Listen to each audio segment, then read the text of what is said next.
Hozir hamma 1-apreldan boshlab mashina oldi sotisi va uy-joy mulkida ko'p soliq chiqib ketadi yoki bankka ko'p komissiya to'lab qo'yar ekanmiz degan xavotirda. Lekin foydali ma'lumot yetkazmoqchiman.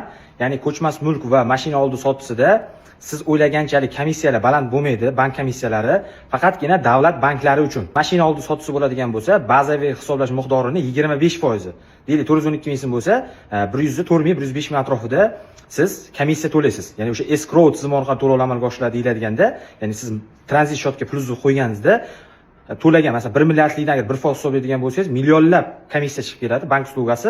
Lekin davlat banklaridan foydalanadigan bo'lsangiz, bunda komissiya maksimal 106 ming 107 ming atrofida chiqadi. Shuningdek, uy-joy oldi sotisida, ko'chmas mulk bilan bog'liq jarayonlarda siz davlat banklaridan foydalanadigan bo'lsangiz, maksimal komissiya 206 ming so'm chiqadi. Ya'ni bazaviy hisoblash miqdorini 50% gacha undirish mumkin. Lekin yana bitta muhim holat bor. Uy-joy oldi sotisida yoki mashina oldi sotisida to'lovlar 2-3 ta bankdan amalga oshiraman degan taqdiringizda har bitta bankdan shunaqa komissiya ichadi. Ya'ni agar 3 ta komissiyadan foydalanadigan bo'lsangiz, har biri o'sha belgilangan 25% 50% dan 3 marta ichadi. Agar bitta bankning o'zida ishingiz bitadigan bo'lsa, bitta bankning o'zida faqatgina maksimalli 25% va 50% bazaviy hisoblash miqdorigacha komissiya ichadi. Undan ortig'ini sizdan yechishi mumkin emas.